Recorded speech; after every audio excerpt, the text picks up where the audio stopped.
እነዚህ በዓለማችን ላይ ካሉ ትናንሽ አፓርታማዎች ናቸው። ስፋታቸው 16 ሜትር ስኩዌር ብቻ ነው። የሬሳ ሳጥን በመባል ይታወቃሉ። በውስጣቸው ቀጥ ብሎ መቆም ወይም እግርን መዘርጋት እንኳን አይቻልም። እያንዳንዳቸው ከነዋሪዎቹ ትከሻ የማይበልጥና ከሰውነታቸው ቁመት የማይረዝም ነው። ይህም ሆኖ ግን እነዚህ ሳጥኖች እንደ ሳሎን፣ ኩሽናና መኝታ ቤት ሆነው ያገለግላሉ። ሆንግ ኮንግ ለ14 ዓመታት ያህል በዓለማችን ላይ ውድ የቤት ገበያ ያላት ከተማ ሆና ቆይታለች። ወደ 200 ሺህ የሚጠጉ ሰዎች በዚህ ቤት ውስጥ ከመኖር ውጭ ሌላ አማራጭ የላቸውም። እቺ ከተማ ከዓለም ባለጸጎች ከተማ አንዷ ብትሆንም እነዚህ ሰዎች እንዴት እንደሚኖሩ እናያለን። አንዳንድ ሰዎች በሬሳ ሳጥን ውስጥ አብረው ይኖራሉ። አንዳንዶቹ ደግሞ ቤታቸው ውስጥ የሚገቡት በጭንቀት ነው። በዚህ ቪዲዮ በአስቸጋሪ ሁኔታ ውስጥ ለ16 ዓመታት ከኖሩ ነዋሪዎች ጋር አንድ ቀን ሙሉ እናሳልፋለን። በመጀመሪያ በጣም ምቹ ከሚባለው እንጀምራለን። በዚህ ህንፃ ውስጥ በእያንዳንዱ ፎቅ ላይ ከ20 እስከ 30 የሚሆኑ በሳጥን መጠን የተከፋፈሉ ቤቶች አሉ። ይህ ህንፃ መጀመሪያ ላይ በዚህ መልኩ አልተሰራም። ነገር ግን በህገ ወጥ እድሳት ፎቁን በአግድም ለሁለት ከፈሉት።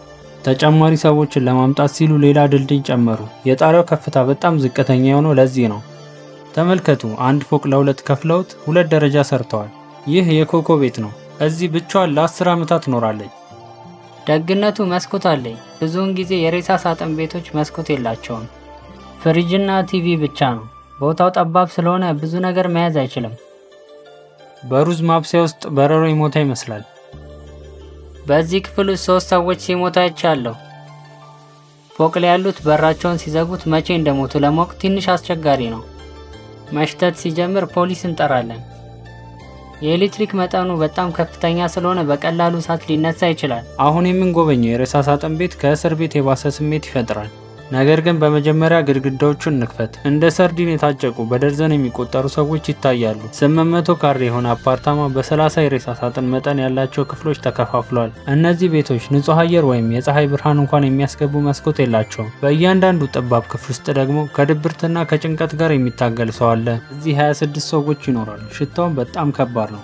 ኮሪደሩ በጣም ጠባብ ስለሆነ መሰላሎቹን እንደ ጫማ መደርደሪያነት ይጠቀሙበታል። ሰዎቹ እንደ ጡብ ተደርድረዋል።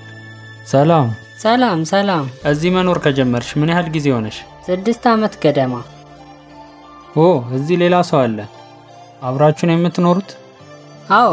ባለቤትሽ ነው? ፍቅረኛዬ ነው። ለአንድ ሰው እንኳን በማይበቃበት ቦታ ላይ አብረው ይኖራሉ። ግድግዳው ላይ ልብሶች፣ ቦርሳዎችና የግል ዕቃዎች ተሰቅለዋል። በአንደኛው የመኝታ ጎን በኩል እንደ ሁለገብ መደርደሪያ ያገለግላል። በሩ ደግሞ በኤሌክትሮኒክስና በኬብሎች ተሞልቷል። የጽዳት ዕቃዎችና ጠርሙሶች ከታች ይቀመጣሉ። ቆሻሻ፣ ፎጣ፣ የምግብ ማሸጊያ፣ እነዚህ ሁሉ ከጭንቅላታቸው ትራስ ብዙም አይርቁም። መስኮት ስለሌለ ለማቀዝቀዝ ፋን ይጠቀማሉ። በቤት ውስጥ ሙቀት እንዳይሰማት ፀጉሯን አሳጥራ ትቆረጣለች። የአየር ዝውውር የለም። ያለው አየር መጥፎ ነው። እንዴት እዚህ ትኖሪያለሽ? ምንም አይመስለኝም። ይሁን። እንዲህ ባለ ጠባብ ቦታ ውስጥ እንዴት ልብስ ትቀይሪያለሽ? እታጠፍና እቀይራለሁ። 10 ደቂቃ ይፈጅብኛል። እዚህ መኖር እንዴት ነው? ከባድ ነው። ብዙ ነገሮች ይነክሱሃል። ተመልከት። ምንድን ነው ይሄ? ቱሃን። ይህ ትልቅ ችግር ነው። አዎ፣ ሙሉ ሰውነቴን ነው የሚነክሱኝ። በየቦታው አሉ። ተመልከት ስንት እንደያዝኩ። ደም ይመጣሉ። ቱሃኖች ሰዎችን በመንከስ ለደም ማነስ ሊያጋልጡ ይችላሉ። በተከፋፈሉ አፓርታማዎች ውስጥ ደግሞ የተለመዱ ተባዮች ናቸው። አንዲት ሴት ቱሃን በህይወት ዘመኗ እስከ 500 እንቁላሎችን ልትጥል ትችላለች። ቱሃኖች እዚህ አሉ። ይታይሃል? ኤምሊ ፈጣን ምግብ ይዛ ተመለሰች። ወንበሩን ይዛ አስጠጋች። ትንሿ አልጋቸው ለጥቂት ጊዜ ወደ መመገቢያ ጠረጴዛነት ትቀየራለች። በዚህ ቤት ውስጥ ልክ እንደ ውሃና መብራት ኢንተርኔት አስፈላጊ ነው። ለአብዛኞቹ ነዋሪዎች ስልካቸው ብቸኛ የመዝናኛ አማራጭ ነው። ስራሽ ምንድን ነው? የትርፍ ጊዜ የጽዳት ሰራተኛ ነኝ። በወር ስንት ታገኛለሽ? $650። ለዚህ ክፍል የቤት ኪራይ ስንት ትከፍያለሽ? በወር $320። ስለዚህ የገቢ ግማሽ ለዚህ 16 ስኩዌር ክፍል ይወጣል። ሌላ የምኖርበት ቦታ የለኝም።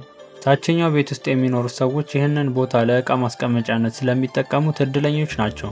ጫማቸውን ማድረግ፣ ልብሳቸውን መስቀል አይችሉም። እንደ ተጨማሪ ቦታ ነው የሚቆጠረው። በላይኛው ደረጃ ላይ ያሉት ግን እንደነሱ አይደሉም። በቦታው ጥበት በጣም ይቸገራሉ። ሁሉንም ነገር በዚህ ሳጥን ውስጥ ማድረግ አለባቸው።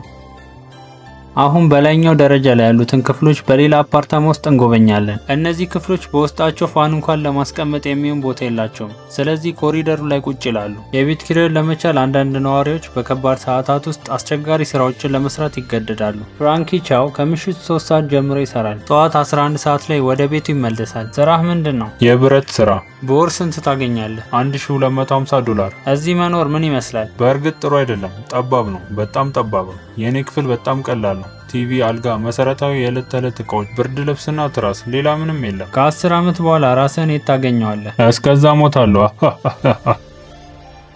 አይሆንም፣ ተስፋ እናደርጋለን። ቦታው በጣም የተጨናነቀና እርጥበት ያለበት ቦታ ነው። ከዚህ በላይ እንኳን የሚያንሱ ክፍሎች አሉ።